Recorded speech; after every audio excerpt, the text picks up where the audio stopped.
यदा यदा हि धर्मस्य ग्लानिर्भवति भारत अभ्युत्थानम् अधर्मस्य तदात्मानं सृजाम्यहम्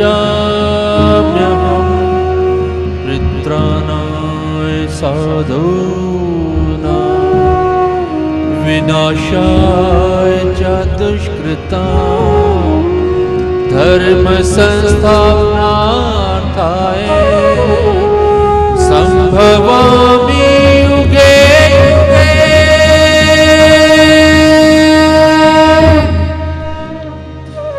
जय श्री कृष्ण, जय श्री कृष्ण। श्रीमद् भगवद गीता जी में प्रश्न नंबर है 310, 15वां अध्याय।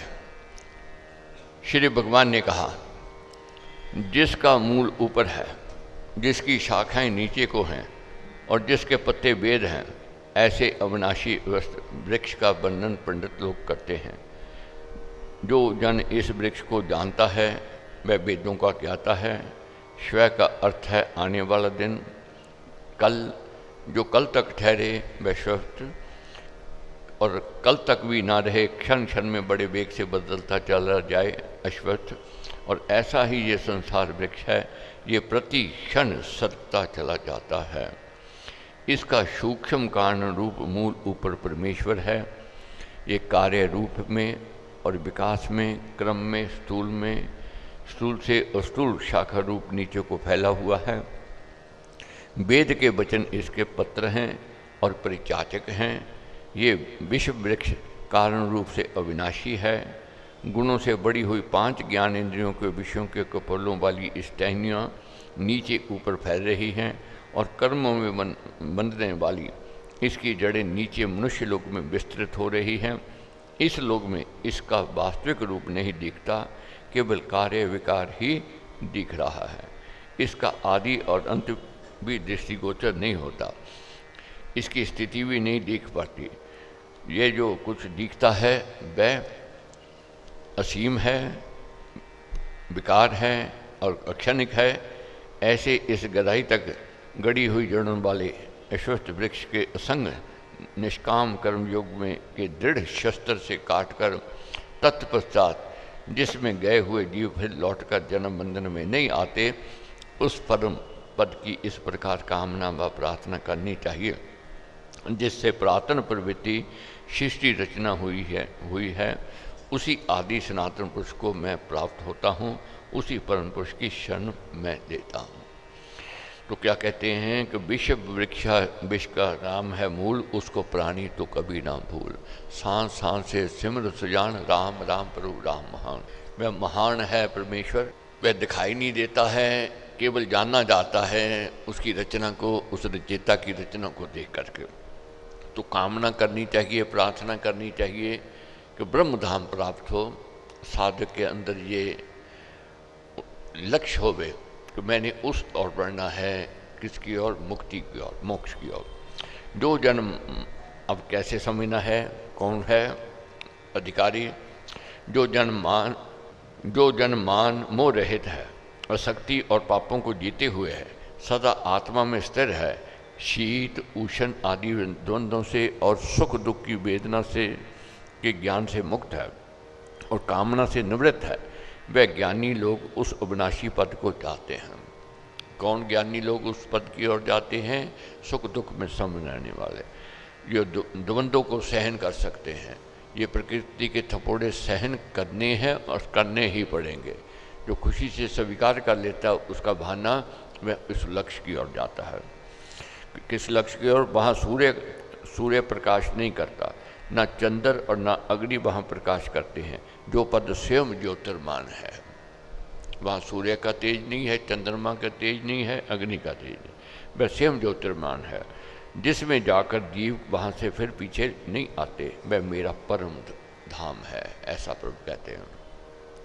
मेरा ही जीव रूप सनातन अंश की भांति अंश जीव लोग में प्रकृति में रहने वाली मन सहित 5 ज्ञान इंद्रियों को आकर्षण करता है, इनसे काम लेता है। ये आत्मा जो है हम सब के शरीर के अंदर है, यही आत्मा ये 5 ज्ञान इंद्रियों से कर्म करवाती है। ये आत्मा निकल जाती है, ना आंखें देख सकती है, ना कान सुन सकते हैं, वाणी बोल नहीं सकती, हाथ पर चल नहीं सकते, मगर ये अलिप्त है, उसमें लिप्त नहीं होती, कर्मों में लिप्त नहीं होती है।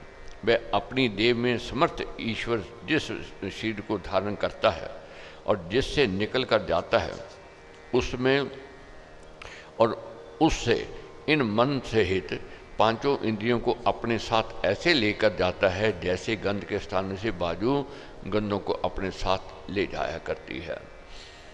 कान, आँख, स्पर्श, रसना, घ्राण इंद्रियों और मन को आश्रित करके ये जीव आत्मा विषयों का सेवन करता है और इंद्रियों के संयोग से आत्मा विषयों को भोगता है।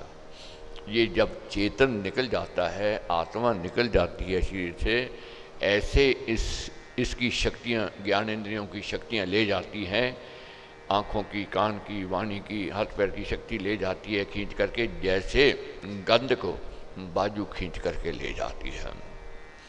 शरीर के बाहर निकलते हुए को, उसमें रहते हुए को और गुणों से युक्त, गुणों को भोगते हुए भी आत्मा को अति मूर्ख जन नहीं जानते।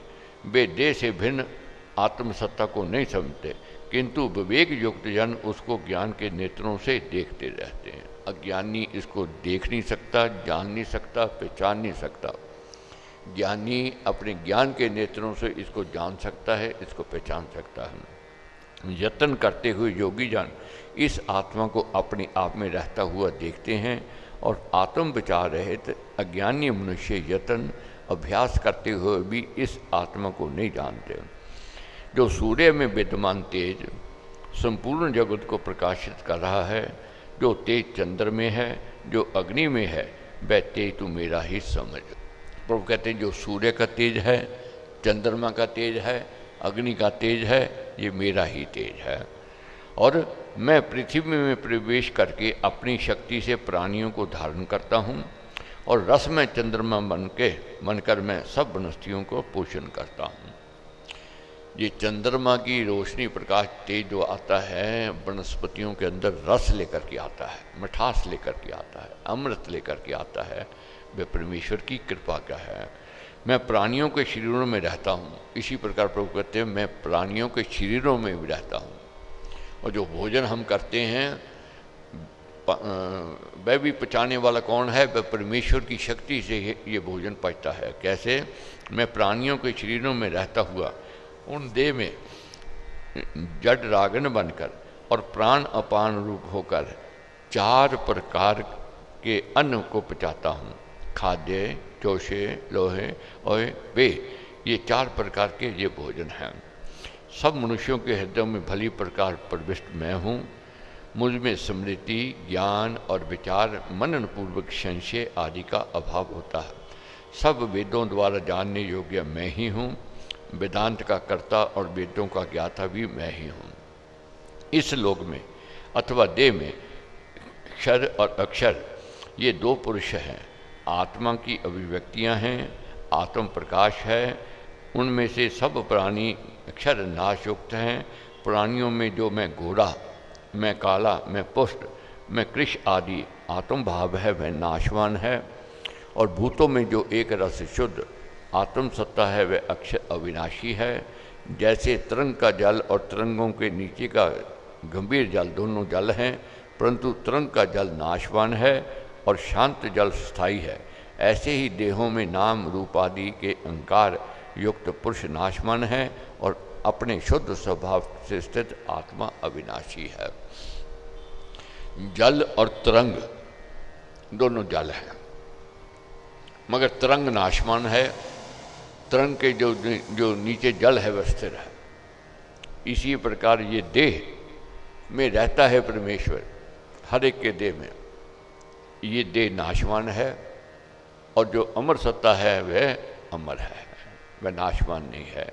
जैसे जल स्थिर है उसी प्रकार आत्मा अविनाशी है। किंतु उत्तम पुरुष इनसे भिन्न है, जो तीनों लोकों में प्रवेश करके उनका पालन अविनाशी ईश्वर करता है। वह परमात्मा कहा गया है। क्योंकि मैं अक्षर भाव से ऊपर हूँ और अक्षर पुरुष से भी उत्तम हूँ, इसलिए लोक में मैं और वेद में पुरुषोत्तम नाम से प्रसिद्ध हूँ। तो क्या कहते हैं, मैं सबसे ऊपर हूँ, इसलिए मुझे पुरुषोत्तम नाम से लोग जानते हैं। जो ज्ञानी इस प्रकार मुझ पुरुषोत्तम को जानता है, वह सर्वज्ञानी सब भाव से हे भारत मुझे ही भजता है। हे पाप रहित, इस प्रकार ये परम रहस्य युक्त शास्त्र मैंने तुझे कहा। हे भारत, बुद्धिमान मनुष्य इसको समझकर कृत्य कृत्य के सफल जन्म हो जाए। ओम तत्सत। इस प्रकार श्रीमद् भगवद गीता रूप उपनिषद ब्रह्म वेदांतर्गत योग शास्त्र में श्री कृष्ण अर्जुन संवाद का पुरुषोत्तम योग नामक 15वां अध्याय समाप्त हुआ।